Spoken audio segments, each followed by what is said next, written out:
अक्लमंद बहू। श्रुति का व्यवहार अपनी सास के प्रति बिल्कुल अच्छा नहीं था। वो अपनी सास को सिर्फ घर पे बोझ ही समझती थी। इतना राशन लाना पड़ा इस महीने, पैसे आते हैं हाथ में और चले जाते हैं, और ऐसे में आपकी माँ के खर्चे अलग। ऐसा कितना खर्चा करवा देती है माँ, हैं? और वैसे भी तुम तो कमा नहीं रही हो ना। आखिर तुमने बोल ही दिया ना कि मैं पैसे नहीं कमा रही हूँ। दिखा ही दी मुझे मेरी औकात, जता ही दिया ना कि मैं किसी काम में नहीं आती हूँ। अरे तुम गलत समझ रही हो। मेरा कहने का मतलब था कि तुम हर बात का इल्जाम माँ पर मत लगाया करो ना। तभी बगल के कमरे से माँ आ जाती है। अरे बेटा, इतना तेज बोल के मत लड़ो, बाहर वाले सुन लेंगे। माँ जी, सुनने दीजिए उनको भी। उन्हें भी तो पता चले कि आपकी वजह से घर में पति पत्नियों के बीच में कैसी लड़ाइयाँ होती हैं। अरे बहू, मेरी वजह से? मैंने तो तुम दोनों को कभी ये नहीं दिखाया कि मेरे लिए लड़ो। माँ आप जाइए यहाँ से, मैं बात कर रहा हूँ ना। लेकिन बात तो मेरी हो रही है ना, तो मुझे तो बोलना ही पड़ेगा।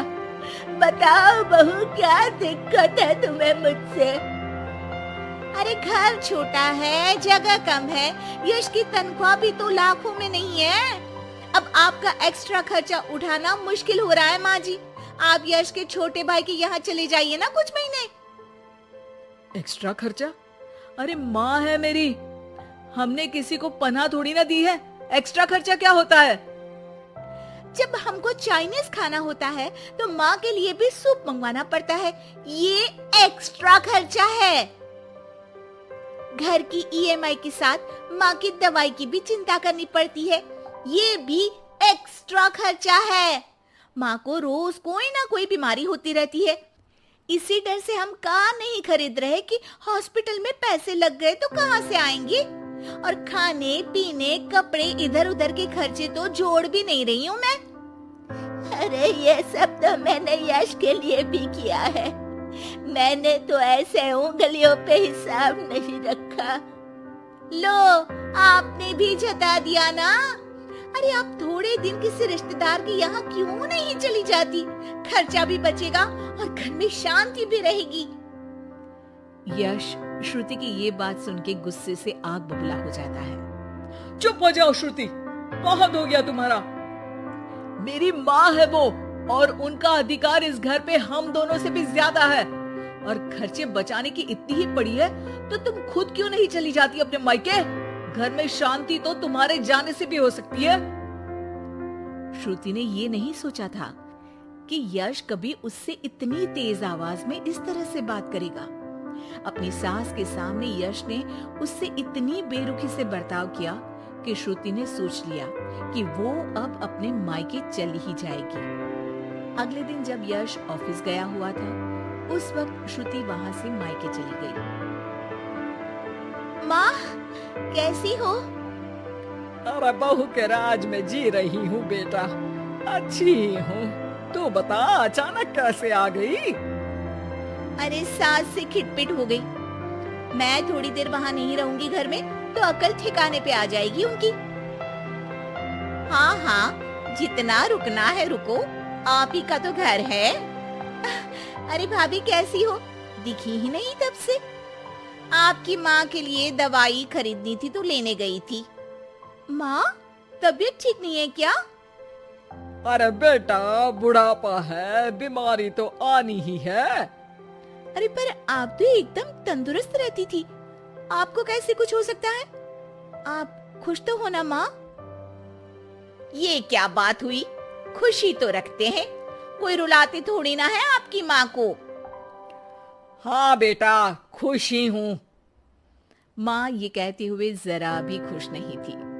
थोड़े दिन श्रुति वहां रुकती है।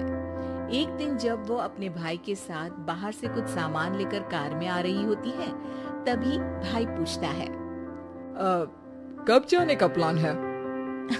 अरे भैया, अभी तो आई हूँ। हाँ हाँ, वो तेरी भाभी पूछ रही थी कि कब जाने वाली हो। मतलब जाने से पहले बता दोगी तो अच्छा रहेगा, हम तैयार रहेंगे। एकदम जाओगी तो बुरा लगेगा ना। हाँ भैया, बता दूंगी भैया। अच्छा, वैसे हुआ क्या था तुम्हारे और तुम्हारे पति के बीच? हमारे बीच कोई लड़ाई नहीं हुई थी भैया, वो तो सास की वजह से लड़ाई हुई, इसलिए आना पड़ा। आप चिंता मत करिए, मैं जल्दी चली जाऊंगी। अरे नहीं नहीं, रुकना। अरे तू घर में है तो शांति भी रहती है। क्या मतलब? अरे मत पूछ श्रुति, आए दिन माँ और तेरी भाभी में नोक झोंक चलती ही रहती है। तेरी भाभी का कहना है कि माँ का खर्चा बहुत होता जा रहा है घर में। अब माँ की क्या गलती है? बीमारी किसी से पूछ के थोड़ी ना आती है। तेरे सामने वो कुछ नहीं बोल रही है, तेरे जाते ही माँ को ताने मारने लगेगी। और आप कुछ नहीं बोलते? मैं बोलूंगा तो मायके चली जाएगी गुस्से में। श्रुति ये जवाब सुन के चुप हो जाती है। उसे एहसास होता है जैसे ये उसकी भाभी की नहीं, उसी की बात हो रही है। पर भैया, आपकी तो इतनी अच्छी जॉब है, पैसों की कोई दिक्कत नहीं है, फिर भाभी को क्या दिक्कत है? अरे किसी को पालने के लिए मन में प्यार होना चाहिए श्रुति। जेब का पैसा भी जरूरी होता है, लेकिन नियत हो तो कम में भी खुश रहा जा सकता है। श्रुति उसके बाद कोई सवाल नहीं करती है और जाके सीधे अपनी भाभी से कहती है, भाभी, आप माँ को अच्छे से नहीं रखती हो। भैया इतना कमाते हैं, फिर भी आप माँ को सिर्फ इसलिए ताने मारती हो क्योंकि उनकी बीमारी के कारण घर से पैसा जाता है। आपको मेरी माँ से लड़ना नहीं चाहिए भाभी। अच्छा, तुम इतनी समझदार हो तो अपनी सास से क्यों लड़के आई हो?